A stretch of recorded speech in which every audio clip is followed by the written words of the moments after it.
피츠제럴드의 위대한 개츠비, 전 세계 사람들에게 사랑받은 소설이죠. 이 소설 속에서 다루고 있는 배경은 많은 분들이 아시다시피 미국의 광란의 20년대입니다. 현재의 미국이라고 하면 경제대국, 세계의 패권 국가의 이미지이지만 광란의 20년대 시절 미국은 사치와 향락에 빠져 물질 만능주의가 팽배했었죠. 게다가 월스트리트의 주식시장은 거대한 투기시장으로 변질되면서 이후 전 세계 자본주의 국가들의 경제활동을 마비시킨 대공황을 일으키기도 했습니다. 그렇다면 과연 이 시대 미국에는 어떤 일들이 있었던 걸까요? 그리고 이 상황을 어떻게 극복했던 걸까요? 오늘은 이 내용을 한번 이야기해볼까 합니다. 자, 오늘 저와 함께 살펴볼 지식 가이드는 대공황 이전 미국의 삶입니다. 그때는 1914년 유럽에서 전 세계를 뒤흔들었던 전쟁이 발발했습니다. 네, 바로 제1차 세계대전이죠. 미국은 이 전쟁 기간 동안 유럽에 전쟁 물자와 농업 생산품을 지원하면서 약 110조라는 막대한 돈을 벌어들이게 됩니다. 이때 농업 산업 할 것 없이 엄청난 생산 활동이 이루어졌죠. 그리고 이 시점을 기준으로 세계 경제 중심국이 영국에서 미국으로 이동하기 시작했어요. 그런데 전쟁이 끝나자 엄청난 자본을 쌓았던 미국에는 문제가 발생하기 시작합니다. 이 문제의 시작은 전쟁 당시 급격하게 증가한 생산량을 따라가지 못했던 미국 사람들의 소비량이었죠. 이 말은즉 공장에서는 팔리지도 않는 물건을 계속 만들어내고 다 먹지도 못하는 농산물을 계속해서 재배했던 거예요. 지금의 우리 입장에서 바라봤을 땐 남는 생산품은 수출하면 되는 거 아니야? 뭐 이렇게 생각하실 수도 있지만 아무래도 세계 각국은 전쟁이 끝난 직후이다 보니 수입할 형편이 되지 않았습니다. 그렇게 미국에서는 계속해서 재고가 쌓여가고 세계 곳곳에서는 전쟁의 피해를 복구하는 데 집중하게 되었어요. 그리고 이때 미국의 자본가들은 전쟁 이후 재건에 신경 쓰고 있던 영국, 프랑스 등으로 투자하면서 막대한 수입을 벌어들이게 되죠. 이로 인해 미국의 내수 경제는 타들어가고 있었지만 표면적인 경제 성장을 이루게 되면서 미국의 월스트리트엔 자본과 사람들이 몰려들기 시작했습니다. 이땐 주식과 부동산에 투자하기만 하면 경제적으로 이득을 볼 수 있었던 구조가 형성되었으니까요. 그러다 보니 너도 나도 가진 돈을 전부 끌어모아 주식시장으로 달려들기 시작했는데 이 열풍이 은행에도 영향을 미치면서 상상을 초월하는 대출을 해주기도 했죠. 돈을 빌리러 온 사람이 주식을 위해 대출하러 왔습니다 라고 하면 원금의 10배까지 대출을 해줬다고 하니까요. 결국 미국의 부동산과 주식시장은 거대한 투기시장으로 변질되었고 실제 가치보다 훨씬 더 많은 비용의 돈이 오가면서 미국 경제에는 커다란 버블이 형성됩니다. 당시 미국의 표면적인 경제 성장 속도는 무서울 정도였어요. 미국 사람들은 어떤 사업을 시작하든 간에 성공 기로를 달렸고 전 세계 제조업의 42%, 특히 자동차 시장은 무려 80%를 장악하면서 미국의 경제가 대대적인 호황을 누렸죠. 이로 인해 국민들의 삶이 순식간에 바뀌게 되는데 이때 펼쳐진 시기가 바로 광란의 20년대, 로링 20s입니다.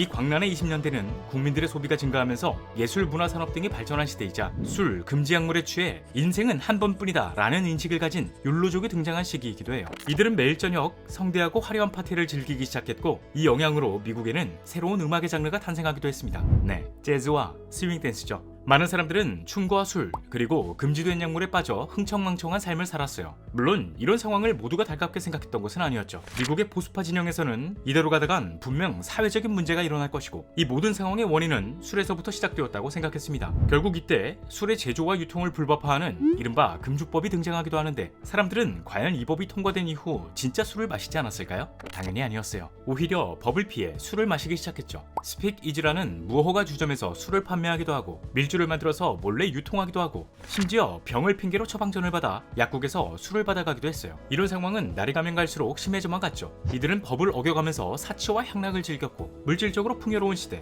법은 무슨 돈이 가장 소중한 가치라는 생각을 했던 거예요. 이 말은즉 물질 만능주의가 팽배해지기 시작했던 겁니다. 하지만 이런 사치스러운 상황 속에서도 1920년대 미국의 경제 성장률은 약 42%에 달했고 사람들의 평균 소득은 약 $1,500 상승, 실업률 4% 이하를 기록하면서 미국 역사상 유례없는 경제 호황을 체감하고 있었습니다. 이로 인해 1929년 3월 미국의 제31대 대통령인 하버트 후보는 취임사에서 미국은 현재 최고의 전성기를 누리고 있는 만큼 앞으로도 이 상황은 계속해서 이어질 것입니다. 우리에겐 희망찬 미래만 있을 뿐이죠. 뭐 이런 말을 남길 정도로 확신에 가득 차 있었다고 하죠. 실제로 1920년부터 1929년 10월까지 뉴욕 주식시장 평균을 나타내는 지수, 즉 다우지수의 누적 상승률이 약 245%에 육박했고 1929년 9월에는 381.17로 절정에 달했습니다. 그러나 이 상황은 실물 경제가 성장하지 않은 채 주가만 상승한 상황이었고 이 문제는 또 다른 문제를 발생시키기도 했죠. 먼저 산업이나 농업 등의 생산력은 아무런 의미가 없었고 이는 빈익빈 부익부, 그러니까 가난한 사람일수록 더욱 가난해지고 재산이 많은 사람일수록 더 큰 부자가 되는 현상을 더욱 극심하게 만들었습니다.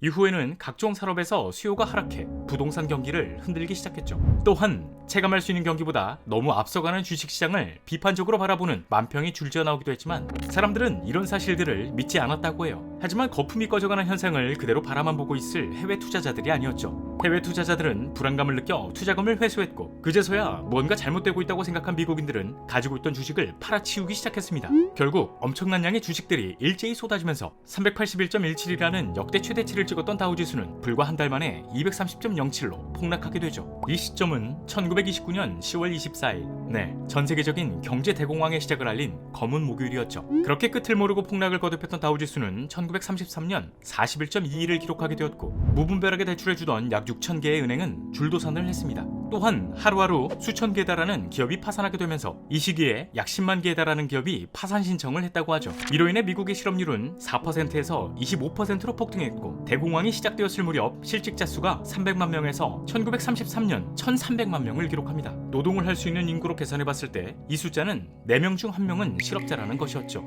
우리나라 경제의 최대 위기였던 IMF 외환위기 당시 회사에서는 정리해고부터 퇴출, 심지어 파산까지 했던 때 최대 실업률이 7%였다는 것을 생각해보면 상황이 얼마나 심각했는지 감이 오실 것 같아요. 실제로 이 여파는 미국을 넘어 영국, 프랑스, 호주 등 전 세계적으로 확산되기도 했어요. 전 세계적인 생산력이 38% 감소했고, 나라와 나라 사이에 거래되던 무역량이 66%나 감소했으니까요. 결국 거리에는 자신의 이력을 담은 판지를 목에 걸어놓고 일자리를 구하는 사람들이 등장했습니다. 무료 급식소를 찾는 발걸음은 끊이지 않았죠. 그렇게 미국에 대한 의존도가 컸던 세계 경제 성장은 둔화되었고, 이 상황을 어떻게 해결해 나갈지 답이 보이지 않던 그때 등장한 난세의 영웅, 우리가 두려워해야 할 것은 두려움 그 자체이다 라고 말했던 미국의 제32대 대통령 프랭클린 루즈벨트가 등장합니다. 루즈벨트는 정부의 적극적인 시장 개입만이 대공황을 극복할 수 있다고 생각했고, 기존 미국의 자본주의 체계를 뒤엎어버린 뒤 새로운 판으로 다시 시작하겠다는 생각을 하게 되는데요. 이때 나온 정책이 바로 뉴딜 정책. 먼저 이 정책은 대공황의 원인을 과도한 공급보다는 부족한 수요에 포커스를 맞췄습니다.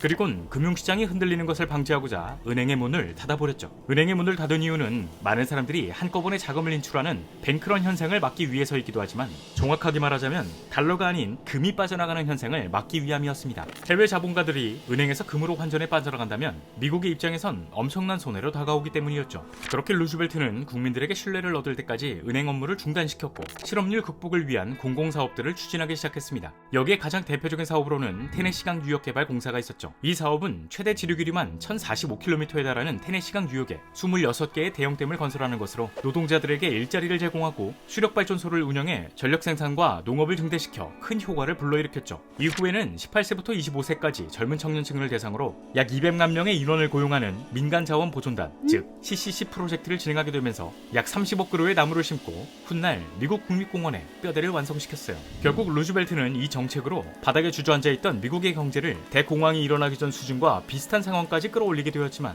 경제 회복과 동시에 대규모 공공사업 등으로 인한 재정의 한계에 부딪히게 됩니다. 이로 인해 또다시 경기 침체라는 위기에 직면했죠. 그런데 이때 미국의 경제, 아니 전 세계를 뒤집는 또 하나의 사건이 발생하게 되는데요. 바로 제2차 세계대전. 미국은 제1차 세계대전 때와 마찬가지로 제조업, 농업할 것 없이 전쟁에 필요한 물자를 생산하기 시작했습니다. 또한 제1차 세계대전에 풀었던 전쟁 물자보다 10배가 넘는 501억 달러 수준의 전쟁 물자를 풀게 되면서 10년 가까이 지속되었던 지긋지긋한 경제 대공황에서 벗어날 수 있었죠. 게다가 1941년에 일본의 진주만 공습 이후 태평양 전쟁에 직접 참여하게 되면서 1,000만 명에 달하는 군인을 투입해 1940년 14.6%에 달했던 실업률을 전쟁이 끝나갈 무렵 1.2%로 하락시켰어요. 이 말은즉 일을 할 수 있는 사람이 모두 일자리를 가지게 되는 완전 고용을 이뤄냈다는 거죠. 이 시점을 기준으로 미국은 전 세계의 경제, 군사 등 모든 분야에서 중심을 잡게 되었습니다. 그리고 이어진 냉전 시대, 오일 쇼크와 같은 혼란을 겪었음에도 오늘날까지 패권국의 자리를 굳건하게 지키고 있죠. 글로벌 국제사회의 모든 질서를 확립한 미국, 우리나라 또한 미국과 긴밀한 관계를 유지하고 있는 만큼 앞으로의 외교적 방향이 중요하게 작용할 것 같습니다. 자, 오늘의 영상은 여기까지입니다. 다음에 또 다른 안내서로 찾아뵙도록 하겠습니다. 지금까지 지식가이드였습니다. 감사합니다.